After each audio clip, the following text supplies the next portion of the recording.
So how do you stay organized? Yeah, I mean, I use also different tools, but the problem is not tools, right? The problem is that you should really order what you plan, let's say 1 or 2 months ahead, and you write it somewhere down in a tool or on a list. And then you make also short-term plans. And I use very traditionally an old style Post-it for that. So I have a spreadsheet next to me, and sometimes I type it in Excel. So the first thing I have is a 3 months OKR. So I plan what we want to achieve. So OKR is about achievement. It's not about doing. What we want to achieve the next 3 months. Just to remind the audience, OKR means objectives and key results.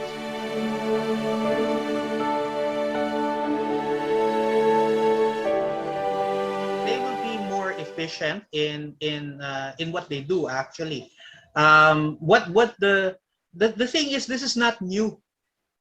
The sales pipeline, you've heard of it, we've heard of it, and gosh, we're not that young.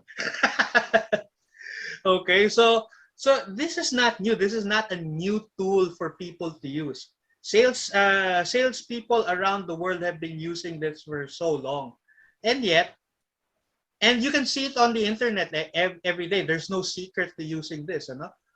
But I'm very sad that when I go to I give sales seminars, and the first thing I ask them is, what's your batting average? Or what is your conversion rate? And then they say, sir, siguro mga 10%. How do you know that? Okay, so they don't know. I ask them simple, okay, how many visits does it take you to close an account? And they don't know the answer to that. Okay, I ask them, how do you manage your sales pipeline? And they don't know the answer to that. And this is like, I would have to say 7 out of 10 companies. The only companies that actually do are those big companies with CRMs. Okay, but when you have a medium to small company, they don't know. They can't tell. The sales manager was promoted because he was the best salesperson. But he doesn't have the tools to manage his people because he doesn't know what the sales pipeline is.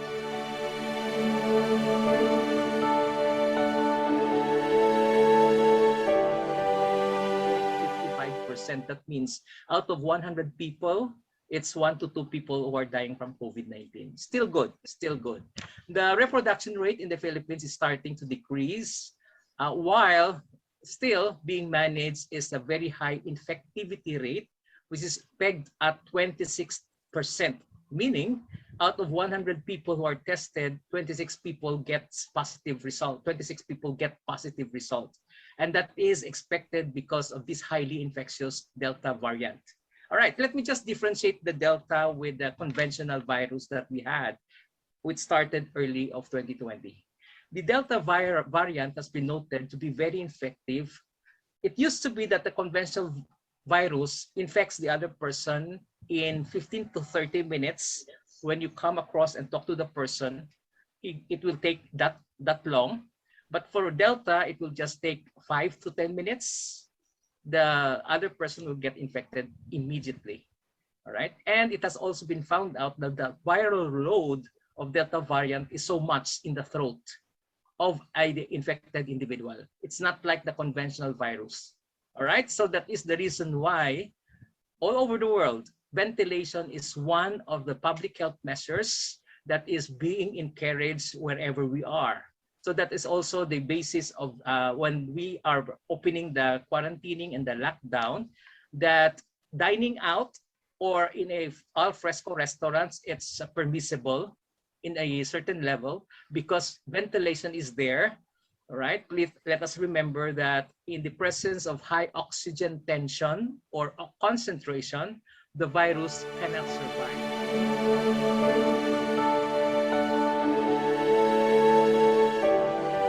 This evening, I'd like to share with you a few lessons that I caught through my journey in life. And oftentimes, I caught them and I dropped them. Sometimes it's because we might have too many balls going on in our lives that we are too busy to catch one of them. And so oftentimes we say in the dialect, nauuntog. because we get hit repeatedly by these lessons which we drop. So I'd like to start with the first point by sharing a story of my niece. She is Trisha.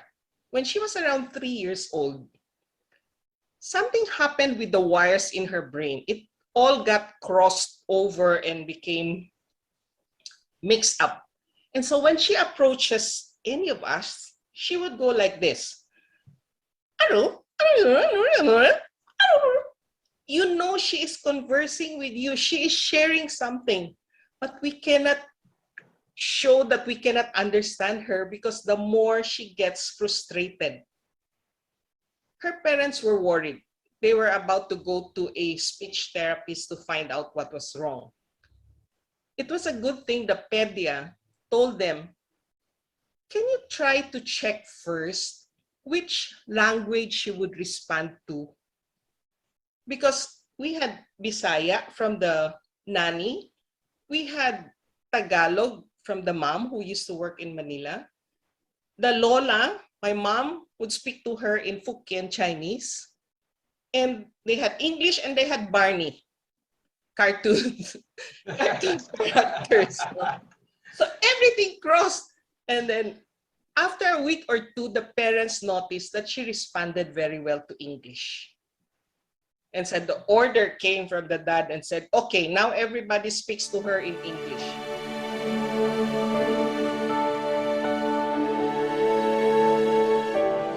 He said that this serves as a compass, okay, for me to navigate, because I'm still learning my way in the organization and how I can contribute and how I can increase my own value in the organization. And at night, I will always say, I will review my answers to those modules, right? Our own handouts at that time. And I will try again to put that in my heart, in my mind. This is the kind of person I am, okay? And truth to be told, that guided me. Those principles in which lay down in our Winner's Edge training program helped me to succeed. And as a matter of fact, now it's been, what, 15 years here in the Middle East, and I have expanded our own reach, not just Saudi Arabia, but we have UAE and Doha, which is Qatar. And we have our business also in Kuwait and in Bahrain and in Oman, right? And that is how I benefited to our Winner's Edge or Leader's Edge training program.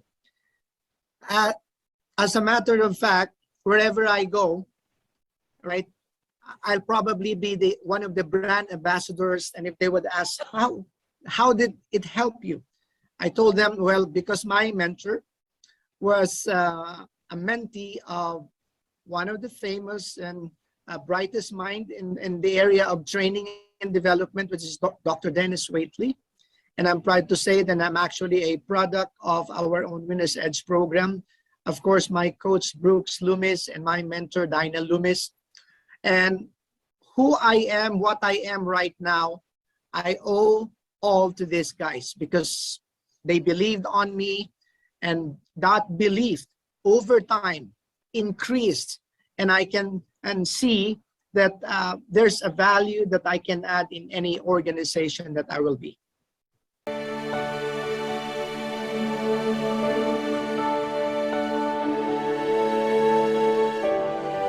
Watch a video, and we learn every day.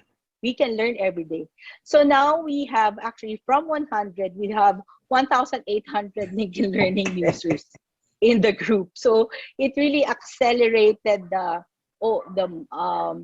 adoption of that kind of technology, right? So, but aside from LinkedIn Learning, which is on demand, we still have virtual classes. So it's still a challenge for people to turn on their cams, but we really partner with very good facilitators, learning facilitators. So we make sure that, and we have a lot of campaigns So before they even join the meeting, we tell them, turn on your camera.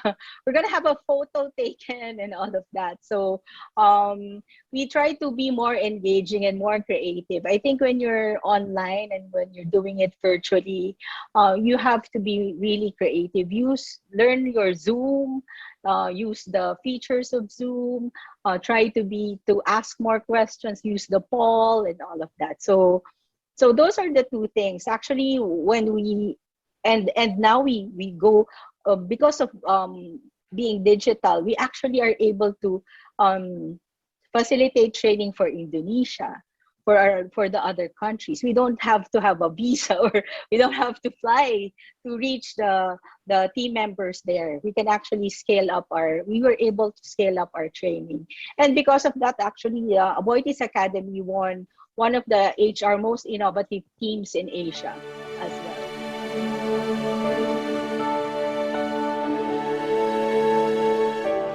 Now, interestingly, Dino, this is the exact opposite of what every campaign team is supposed to do.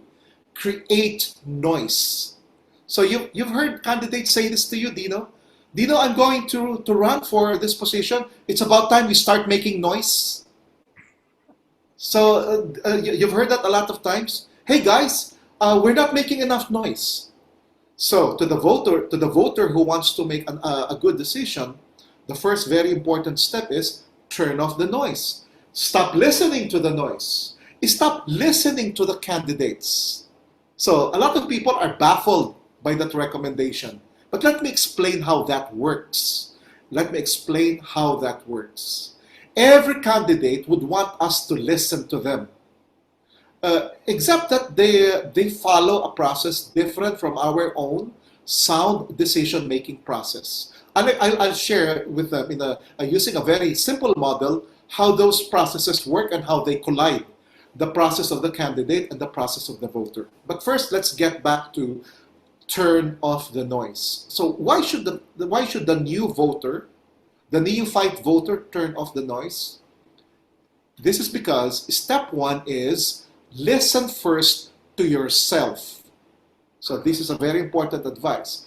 Don't listen to the candidates, listen first to yourself. And one of the things we need to understand, every candidate wants to make this election about him or her. That's a lie. The election is not about the candidate. The election is about the voter. So, turn off the noise. Stop listening to them. Let's listen to ourselves first. And then as we do, let's realize and appreciate the fact that the election is all about the voter. It's about us. And every candidate knows this. There is only one day in every 3 years that the ordinary Filipino becomes very powerful. And we need to make sure we know how to use that power. And the exercise of that power begins by deliberately turning off the noise. You turn off the noise, you stop listening to them, you become powerful. Now, after the noise has been turned off, we need now to start asking ourselves a series of questions. So, Dino, may I share the questions and how the voter should ask them logically, okay, in sequence? The first question is always this: what's important to me? What's important to my family? That's a valid question. That's a very important question. So let's not listen to them first. Let's ask ourselves first. At this point, what's important to me? What's important to my family? So every Filipino should ask that. What's important to me? What's important to my family? So the next question we ask is, why is this important to me?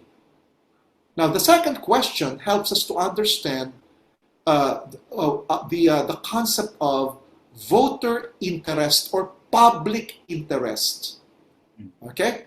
Now, Dino, anything and everything that we would find important to us and to our family would fall into one of 5 categories. So, for all of the new voters and those who would want to review the process of selecting a candidate, understand that there are 5 things, our non-negotiable, our non-compromisables, that we should be very, very clear about.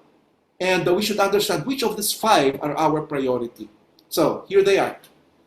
They all begin with the letter F, so they are very easy to understand. So, the first is our future. our future. Number 2, our family. Number 3, our funds.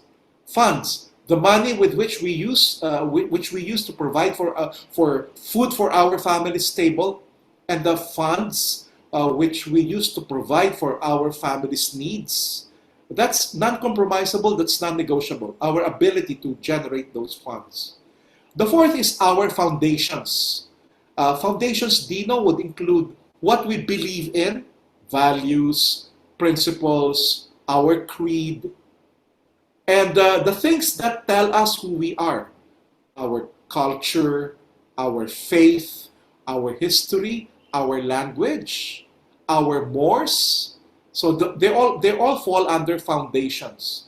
That's non-compromisable. That's important to us. We never surrender them. Now, the fifth one, I added to the list when I came across millennials. Now, F number 5 is called fulfillment.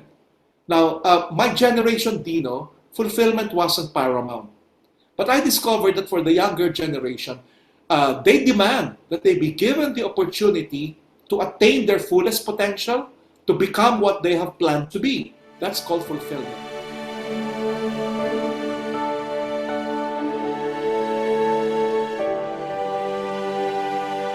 An organization is not an inert or static concept. No? An organization is ultimately people that compose it.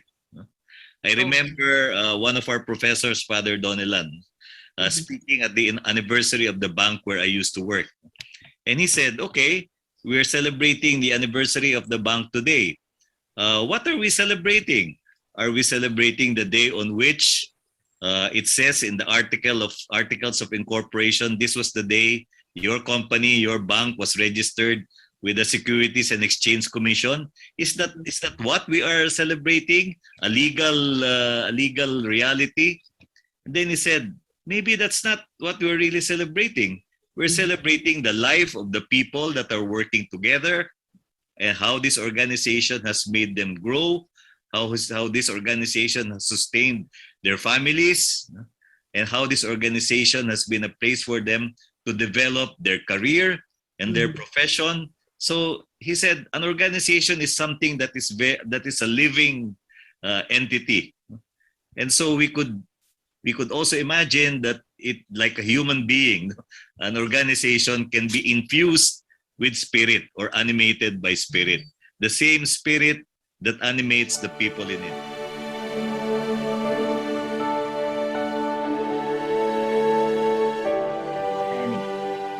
To face the new reality and exploiting the new opportunities. For example, earlier we said telecommuting is only for selected category of people. We have, say, for example, the mothers with the newborn babies, where they are far more flexible in working from home. Certain people have traveling challenges. But now it has become a very much essential feature of the new equation, working from home, plus working virtually, plus connecting globally through a virtual platform. So we need to appreciate this. We need to look at the new reality. So again, Sasi, if I talk about fundamentals of leadership, leadership is all about having a dream and pursuing that dream, developing a dream team, so that together with the leader, the team pursues the dream to making the dream a reality. So in the challenging time, you need to dream differently. You need to dream in a different way, and then pursue that dream with passion and action.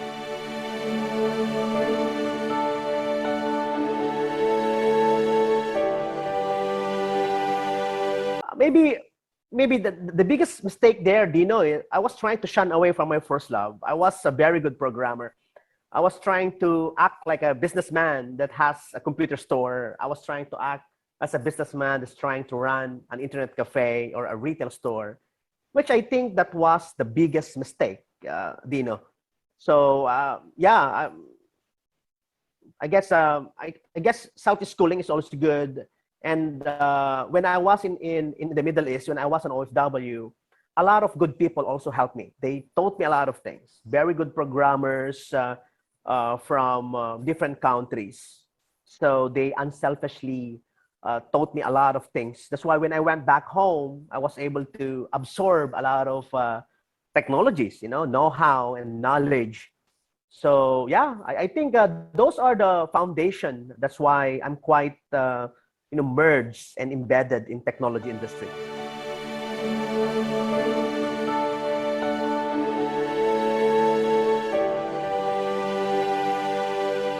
Make this much inroads and success already. How did you do that, Lynn? Well, I hope we can call it success already. Well, yeah. So we started officially. My daughter was already running the show, the back office support. October of 2020, we were hiring people already, and then I came on board January, but of course December we were already doing the planning. So Oh. we were in the drawing board, so to speak, planning everything because I came from corporate. Pag corporate ka, di ba, everything has to be planned well and assignments, who's accountable and all that. So we did that. We did marketing plans as well. Although we're not really the real marketers na, we know background in marketing. So we have the template to follow. And once we had the plan in place, we also did our mission and vision creation or drafting. We also identified our core values, what our core values would be in dealing with customers, in dealing with employees.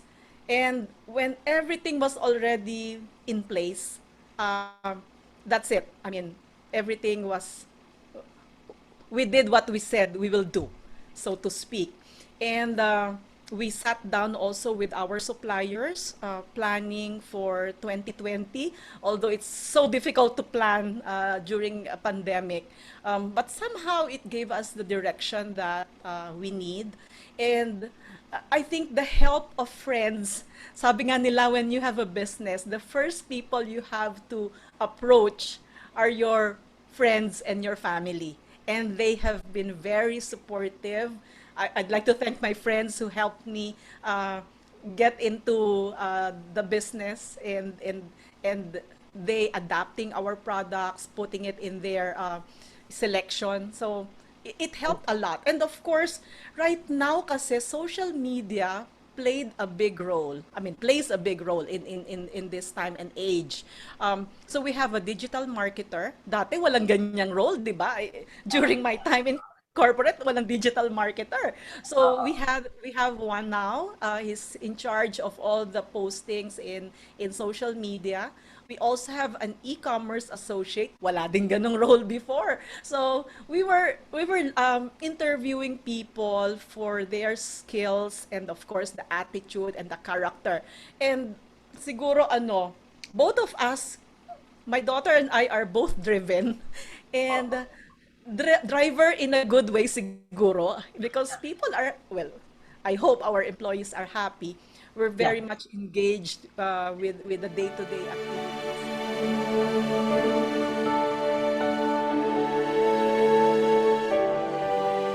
Okay, so I'm gonna first talk about what I mean by investment grade software. Then we'll talk about organizing software development optimally. Talk about usability and how do you design software to optimize building it and testing it. And in part two, which I'm not going to cover in this presentation, we'll talk about overall development process choices, how to test rigorously, how to manage the backlog of unfixed bugs, reliability, and finally organizational integrity and the role it plays in being able to do all these things. So what I mean by investment grade versus junk is exemplified in this cartoon.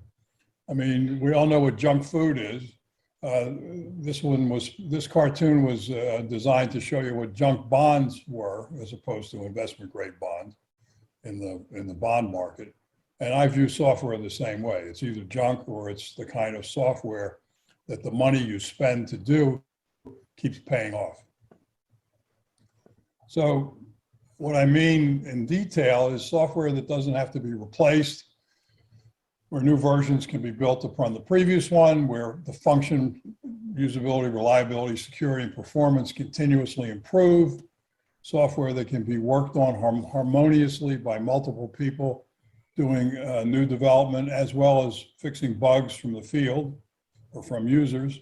Software that's upward compatible so that what used to work still works. Software that's adaptable to new use, so you don't have to keep rewriting the same function over and over again. And the need for new code being minimized, and therefore costs go down. So you can introduce new function, new capability quicker, and with less code, because every time you write a line of code, you have the chance of introducing a bug.